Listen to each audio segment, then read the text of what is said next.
On today's World Insight with Tian Wei, 김정은 위원장은 한반도의 완전한 비핵화에 대한 Korean Peninsula Diplomacy running high again. But the question is how much China and South Korea can get the ball rolling. And China has stuck by Africa in sickness and in health. Our special panel with 3 African health ministers explains the urgency and potential of medical development in Africa. While we continue working with partners, including international organizations, but we have always actually insisted the importance of coordination.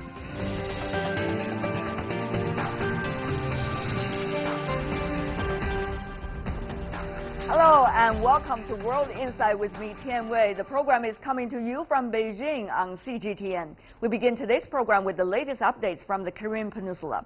A group of South Korean special envoys have left for the DPRK to discuss a potential third summit between the two countries' leaders. A new round of inter-Korean summit is expected to be held later this month. It follows the cancellation of a visit by the U.S. Secretary of State Mike Pompeo to Pyongyang. That trip was canceled by U.S. President Donald Trump over what he called slow progress over the denuclearization of the Korean Peninsula. An upcoming inter-Korean summit. Seoul said on Thursday the third summit of South Korean President Moon Jae-in and DPRK leader Kim Jong-un will be held in Pyongyang from September 18th to 20th. Both sides will discuss practical measures to realize the denuclearization of the Korean Peninsula. This was after Kim Jong-un met with President Moon's 5 special envoys in Pyongyang on Wednesday. Chairman Kim Jong-un reaffirmed his firm commitment to the complete denuclearization of the Korean Peninsula and expressed his will to closely cooperate with not only South Korea, but also with the U.S. Leaders of the two countries on the Korean Peninsula have held 2 summits at Panmunjom this year, the first in April and the second in May. Kim Jong-un and U.S. President Donald Trump also reached a broad agreement on denuclearization at a Singapore summit in June. DPRK has taken several steps, such as the dismantling of a nuclear site and the return of the remains of U.S. soldiers killed in the Korean War. But the U.S. wants more disarmament measures. President Trump abruptly canceled the trip by a Secretary of State to the DPRK last month. And this month's upcoming Kim-Moon meeting is expected to resume the process of denuclearization.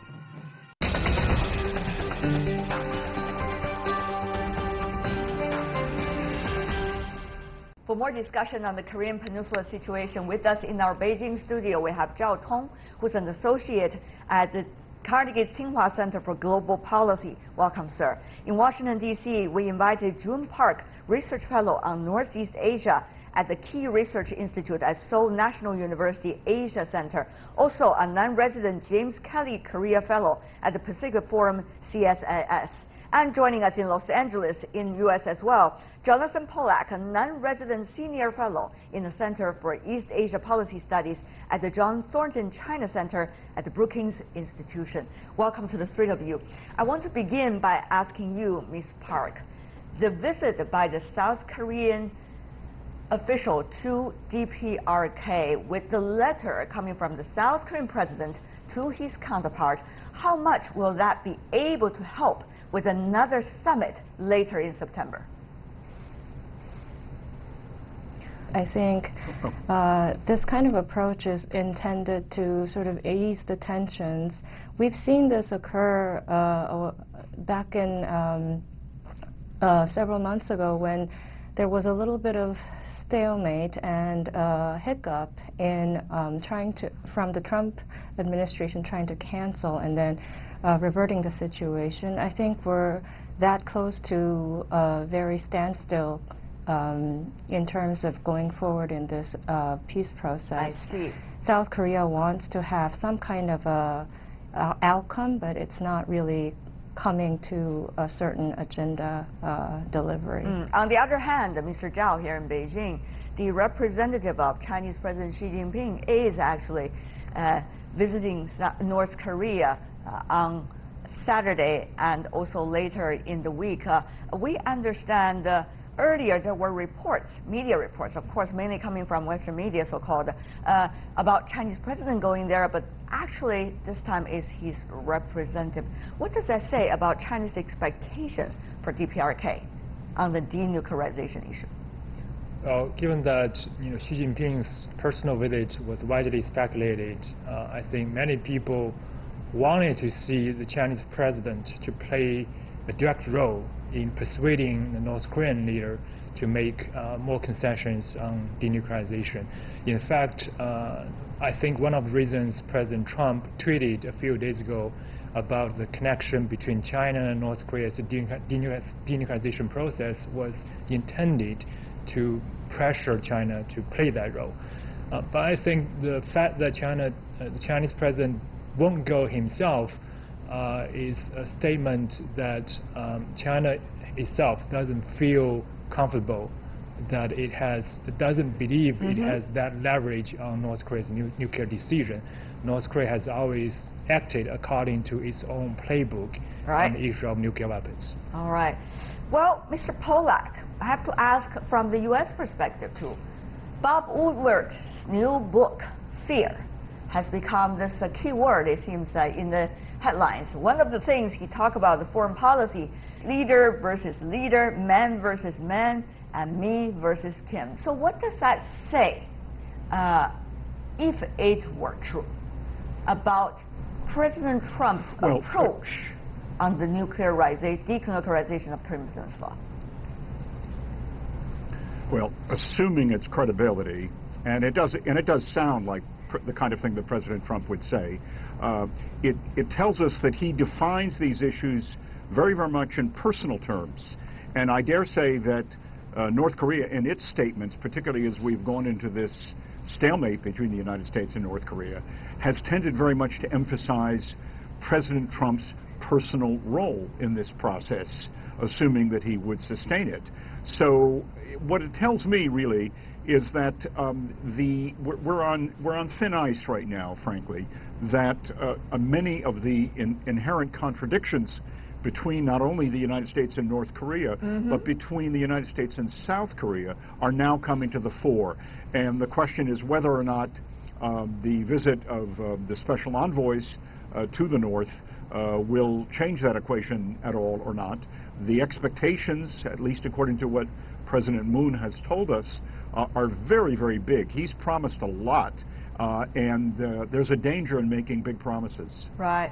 But on the other hand, Ms. Park, you see countries like China, like Russia, like South Korea are having much higher expectations that things should go further onto the road in which there should be a process of denuclearization, despite of seem to be temporary setbacks coming from Washington. But Ms. Park, the question is whether the others make whatever amount of efforts, will issues be resolved to any degree if Washington is not cooperative, if Pyongyang is not working with Washington on some of the most critical issues both sides are concerned? Well, I think that both sides have some kind of a interests that are not to be forgotten from their domestic perspectives. Every country in the game right now has a domestic stake, domestic interest, following their political timelines. So from the Moon administration's perspective, he has a definite term of 5 years to complete his role, and from the Chinese and Russian perspectives, I think it's a longer term. From the U.S. perspective, the midterm is coming up in November, and Mr. Trump has to fulfill certain expectations by that point. So every person in this game, every country in this game has a different agenda, and the timeline is different with different interests. Well, and it's not Ms. Park, I mean, it could always be true at any time on anything with whatever speed when you talk about an international issue. Yes, all parties, all countries involved have their own interests. That's why they become parties concerned. But on the other hand, there is an issue called consensus. There is also an issue of working on process in order to reach and a consensus. And that is why we're talking about the denuclearization issue. Ms. Park, having said that, though, let me move on to Mr. Polak now. Midterm election, yes, that's a political event in the United States, but as we talked earlier, is this about really U.S. politics, even though President Trump seems to claim credibility of the Singapore summit as if that is his own child and product? But on the other hand, if you look at his personal approach, taking it very personally as him versus Kim, that is, in a way, of quite a big concern to the rest of us. Well, this is the issue often with President Trump. We know now, in retrospect, that, to be frank, he went into the summit in Singapore very poorly prepared, not well thought through. We don't know exactly what he and Kim Jong-un may have discussed privately, but there's enough information to suggest that he almost deliberately did not bring up any issues related to denuclearization.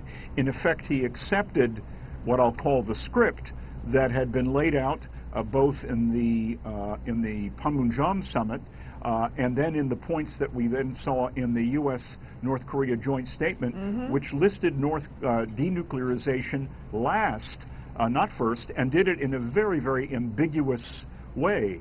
So the question is, how much does Trump need or want a major breakthrough here? As you know, when he returned to the United States after the summit, he said nuclear issue had gone away. And these, of course, these exaggerated statements, sometimes made by other officials as well, not just in the United States, promise more than they can deliver. That the issues here with North Korea are incredibly long-term. I see.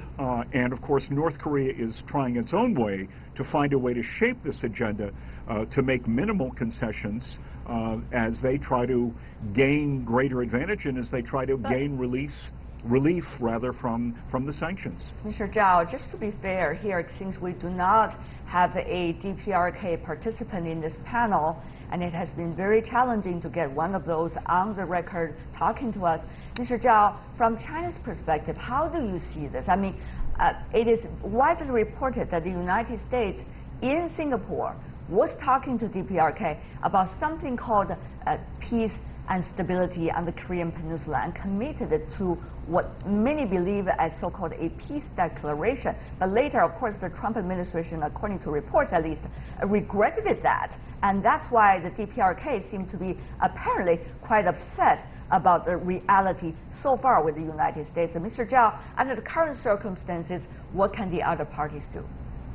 I think, I think it's true that given the report, President Trump himself at Singapore made a verbal agreement to Kim Jong-un that he would quickly agree to announce the end of war with North Korea right after the Singapore summit. But he didn't, because his advisors, his senior officials prevented him from doing so.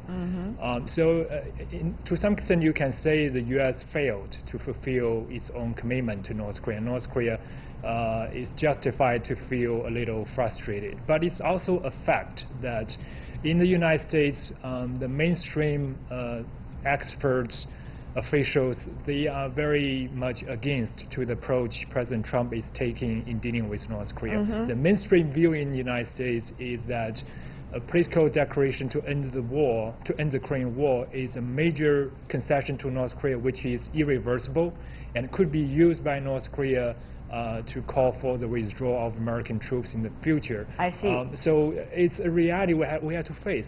It's a distrust that is deeply embedded in the bilateral relationship we have to deal with. On the other hand, I think the U.S. is also making a relatively reasonable request for North Korea, asking North Korea to provide a list of its nuclear and fissile facilities and capabilities. I do believe there is a chance that North Korea might agree to provide some information, because North Korea has a strong interest in keeping this negotiation going on for the foreseeable future. So you might argue that the DPRK has an interest for the negotiations go on, because it could do other things during this process. But on the other hand, you do want to see that the partnerships of South Korea and United States, the apparently working together between China and the United States over the past few years on the DPRK issue has been going nowhere when it comes to this apparent partnership. The quote coming from the Foreign Ministry spokeswoman from China, let's have the ears of Mr. Polak, the spokeswoman from China suggesting the U.S. must engage in self-reflection and stop flip-flop and blame the others. That's a direct quote coming from China's foreign ministry. Obviously, you see the relationship between Beijing and Washington, relationship between Seoul and Washington are getting further apart on the denuclearization issue. At various times, when things have not looked as promising from the point of view of negotiations, President Trump tends to resort to a quick, it's China's fault, either because, in his view, China isn't doing enough, or it isn't pressuring North Korea, or when there are breakthroughs or partial breakthroughs, it shows that China is using its influence. To be frank, I think that the president is significantly overstating the degree of direct influence that China has over this issue. And I don't know whether the statements from the Chinese Foreign Ministry are more out of frustration or something stronger than frustration, kind of an exasperation with what the United States says. But very frankly, the core issues here are whether or not the United States and North Korea have any kind of a true common understanding of what was or was not agreed to in Singapore and what the road ahead is. And you know, on that I am very, very much skeptical that there is such a common understanding. At the same time, President Moon in South Korea is caught in between. He has very, very big personal and political interests from his perspective to keep this process going. I see. But you know, the President Moon has indicated he thinks that he's got a way to open the door on denuclearization, but very frankly, North Korea has never been prepared to have a serious discussion with South Korea about denuclearization. The presumption is that's an issue between the United States and North Korea, possibly sometimes with China on the sidelines, and that's where we are stuck right now. So it is a situation that is fraught, I think, with risk, with a reversion to where we were some months ago, and it's going to be a question of whether or not that kind of a much more ominous outcome can be avoided. So Ms. Park, that's where President Moon has to maneuver carefully. Right, Ms. Park, therefore I go to you about the South Korean side. It might be a possibility that things are going back once again to what exactly was happening last year or the year before the last. If the U.S. is reluctant, if DPRK is not responding in the way that U.S. quote-unquote claiming it wants it to be. I think from the South Korean presidency perspective, he has to bolster his efforts in trying to achieve something, a goal, with the North Koreans vis-a-vis his foreign policy agenda. And at the same time, this inter-Korean increased exchange or any kind of deliberation in this regard between the two countries is a little bit of a headache for the White House at this moment. And the more South Korea tries to engage in that direction, there could be more cleavages between North Korea and the United States with regard to how much South Korea would be on this side or the other. And because of these uncertainties that arise with regard to Moon Jae-in's taking sides or trying to push forward an agenda that ends up with the result of him standing more closer to a certain side, is going to make much more friction in U.S.-South Korea relations going forward. I see. A lot of delicate relations going on over there. Thank you so much, the three of you, for being with us, Zhao Tong, Jun Park, and Johnson Polak. Really appreciate it. And you're watching World Insight with me, Tian Wei. Still to come on our program. Health is wealth. Will Africa gain wealth through health? 3 African health ministers talk exclusively to World Insight on Africa's pharmaceutical industry.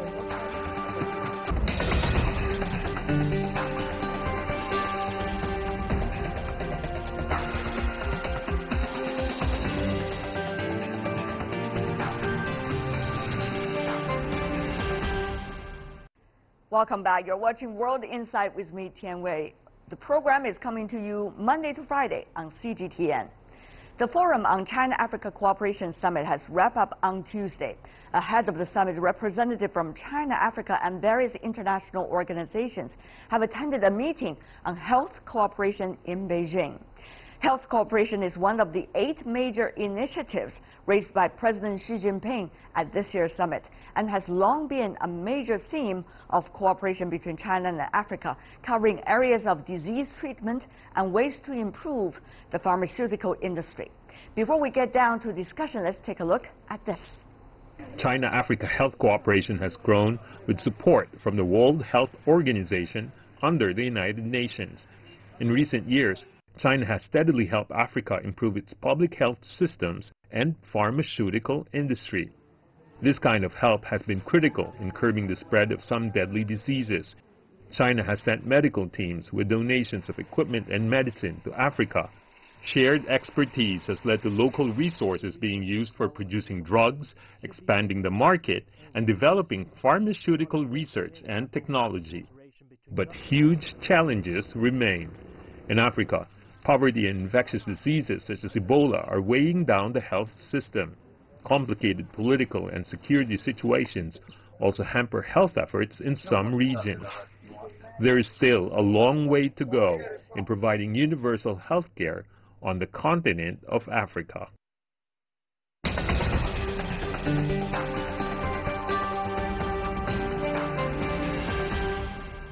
Sitting here, we have the Minister of Health coming from Nigeria, Minister Isaac Adewole. Thank you. Good to see you, sir. It's a pleasure. Joining us in the middle of the team, we have the minister coming from Tanzania, Madam Minister Umi Mwalimu. Yes. Good to see you, ma'am. Thank you very much. What a pleasure. Last but certainly not least, coming from Zambia, Minister of Health, Chitalu Chilufya. Good to see you, sir. Thank you so much indeed. Why is it important building pharmaceutical industry in your country? Pharmaceutical sector is so critical to health system strengthening. If we have to ensure that we have universal health coverage, we have to fix one fundamental pillar of health systems, that's the supply chain. Critically, it is important to note that Africa imports over 90% of its pharmaceuticals. Yes. Now, that in itself not only predisposes Africa to fake products, but it also predisposes Africa to drug stockouts. The little resources we have, we are basically changing into foreign currency in order to get medicine. Right. We are relying on foreign regulatory bodies. We want to rely on our own regulatory body to ensure quality and safety of the medicine. Of course, these are important, but very hard to meet. African government, including Tanzania, we have already created the enabling environment to support the local production of pharmaceuticals industry. For example, in Tanzania, we have already adopted tax incentive to make sure we encourage investors to come and invest in Tanzania. We have already prepared the market within Tanzania, within East Africa and Southern African region. What are the measures you are specifically talking about? Can you give us 1 or 2 examples? Number 1, for example, we have cut taxes for local production of pharmaceuticals. How much? For corporate tax from 30% to 20%. We have already also adopted zero VAT tax for locally produced packaging materials for pharmaceutical industries. I see. All we are doing this, we want to make sure we encourage local production of pharmaceuticals in order to address the challenges.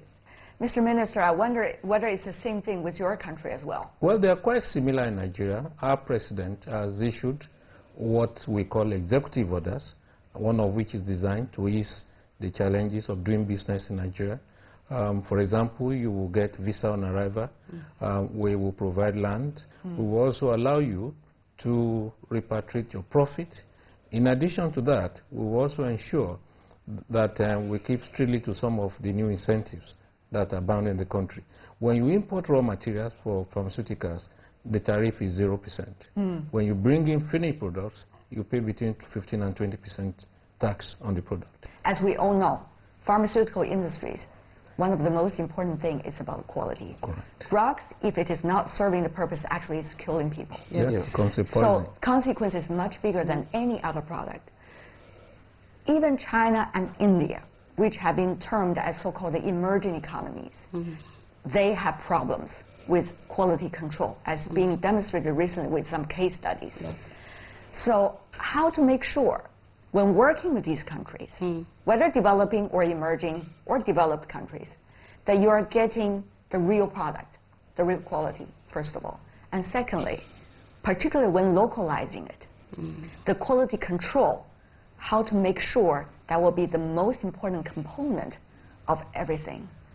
For example, in Tanzania, we have a national regulatory body, Tanzania Food and Drug Authority, which is ISO accredited. Yes. So it is well recognized within Southern Africa. But, you know, Madam Minister, I have to argue that many of those administrations for quality control about drugs around the country, around the world, are actually ISO qualified. Yes. But still, there are problems. I do want to acknowledge their problem, but they are very, very efficient, very professional. We follow even the European standards. Whatever has been actually approved by Tanzania Regulatory Authority body, it is also going to be acknowledged by European Union standards. The situation is similar in Nigeria. We're quite concerned. Always into solidarity, it seems. Well, because we have a common platform, the African Union, and that has also given us the opportunity to network and also work together. So we're quite interested in the quality of the product and ensuring that, one, we look at the quantity and also ensure that we have the right medication within the medicine. Because it is possible that you have fake product. It is also possible you have substandard. You also have inadequate quantity. And so we're partnering with the universities. We're setting up quality control laboratories for the Nigerian Agency for Food, Drug Administration and Control, NAFDAC.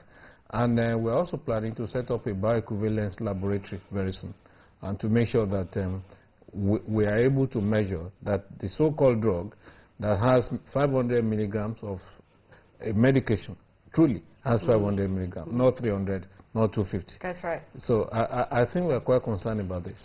Fake products, for example, particularly fake drugs, has a lot to do with the corrective process in which it was certified, produced, and examined and checked. So every special point along this long process of producing drugs and medicine are all important. Correct. That is the sophistication part of it, and that is the most difficult part of it. I think we will address this quality by looking at it from end to end. Go ahead. Right from the country of production down to the time it is shipped until it gets to our country. So we can gather. But many of these can be bypassed when those drugs are produced locally. You bypass critical components of the supply chain system if you produce locally. And that's one of the greatest benefits of local production. And in partnership, because some of these companies are operating in partnership, they will also want to keep their brand, they will also want to retain their reputation, and to me that is critical to many of them. This is exciting what you're doing right there in your country, but certainly it's very challenging because you have to start everything from scratch, almost. No, we are not really starting everything from scratch, because we have actually laid down the foundation. Yeah, but now your different areas of working have been increasing, and you have to make sure they're balanced. Of course. Now we are talking even emerging and re-emerging diseases, for example, Ebola and dengue fever, whatever. So what is important for us as the government of Tanzania, it is our passion our vision to become a middle-income country through industrialization. So one area which we have identified is local production of pharmaceuticals. We know it will not only enhance accessibility and affordability of pharmaceutical products, but also it will create employment. It will also bring the taxes to the government. Drug quality is one of the biggest health concerns in Africa. Political stability and security also have an impact on the continent's universal healthcare system. With these challenges, how are Africa's health authorities coping? What about efforts to encourage local drug production? African health ministers told me their thoughts. Is the politics stable? What we are talking about today are still likely to be the plan for tomorrow? One of the beauty of Africa is the fact that Africa is becoming more and more stable. Yes. Military intervention is becoming an abnormality.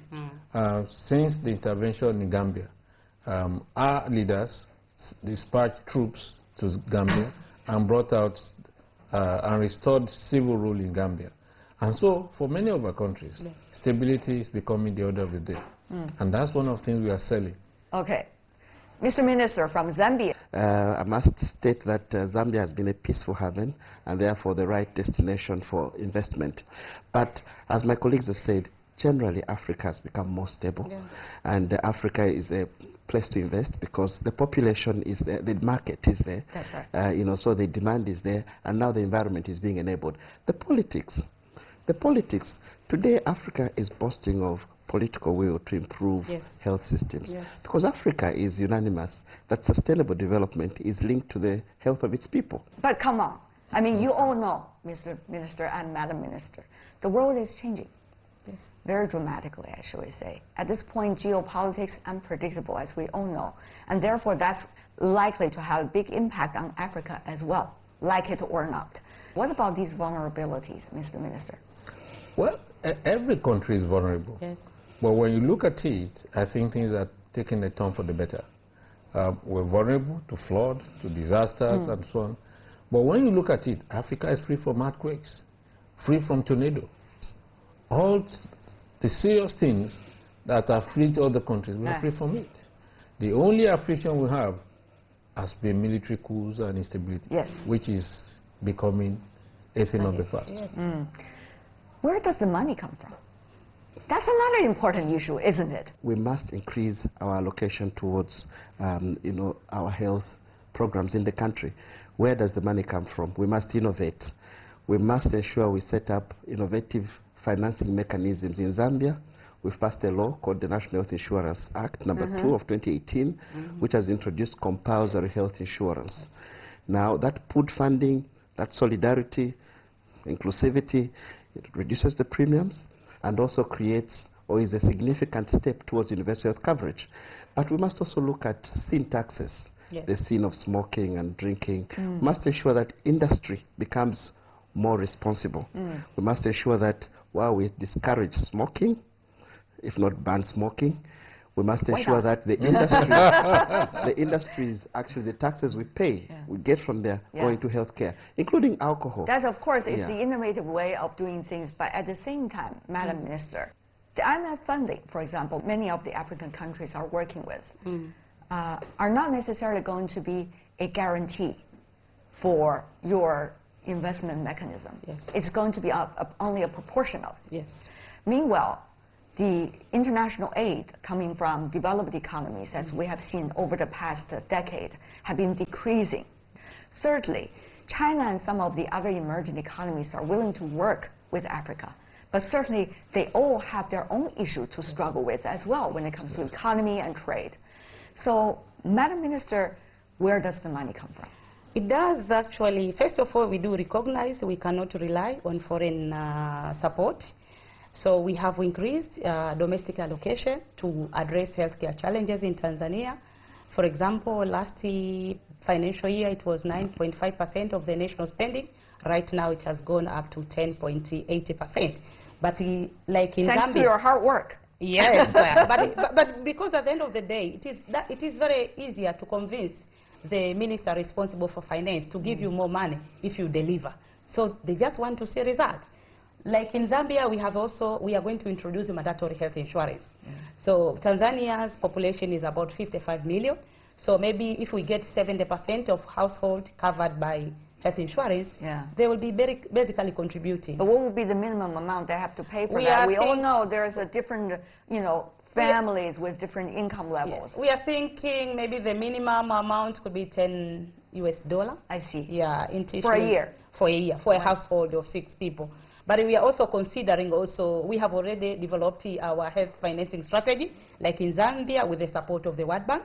So we want also to maybe get some money from sin taxes, for example, or from sugar importation, because we want also to address non-communicable disease. Of course, there's one important issue that we haven't touched on. That is, with all of these wonderful ideas and some of the important things for you to figure out, for example, about funding and others, what is the best mechanism to work on this?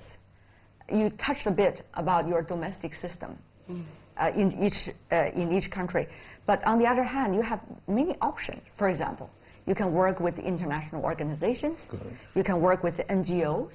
You can also work with different kinds of governments, China included, with the Belt and Road and many other initiatives.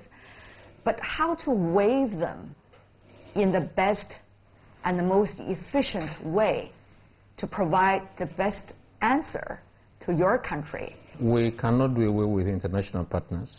But what we're also doing in Nigeria, which is different, is to network with the private sector. Yes. There is a lot of resources. To bring the vitality within. Oh, yes. The private sector has a lot of resources. They have efficiency. They have discipline. And we thought that creating the convenience, a marriage of convenience between the public and the private sector will help to drive our agenda forward within the context of, and then we're setting a priority as a nation. And we're telling our partners, this is our priority. Come and join us with us to move the health sector forward. And I think this is what will be sustainable. All right, Madam Minister. Yeah, for us it is almost the same like Zambia and Nigeria.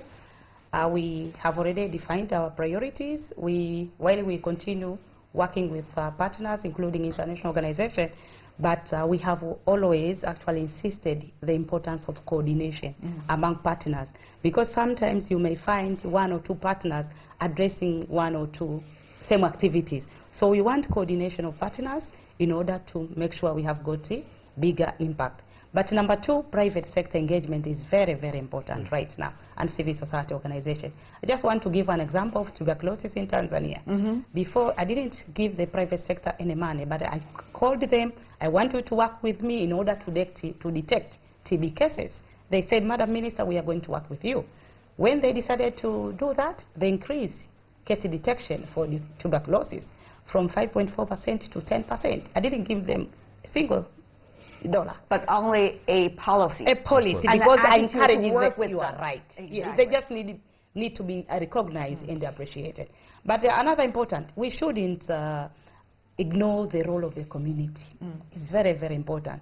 Some intervention can be even implemented. All right. With that confidence, we have to wrap up today's discussion.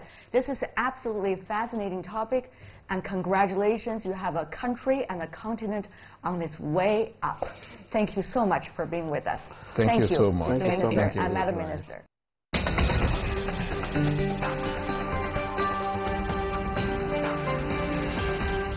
That is all the time we have for today. If you'd like to see more, try to find us World Inside CGTN into your search engine or check out our YouTube channel. You can also follow us on Twitter, Facebook, and Sina Weibo. From me, Tian Wei, and everyone on the World Inside team, thanks for watching and tuning in again next time for insights across China and around the world.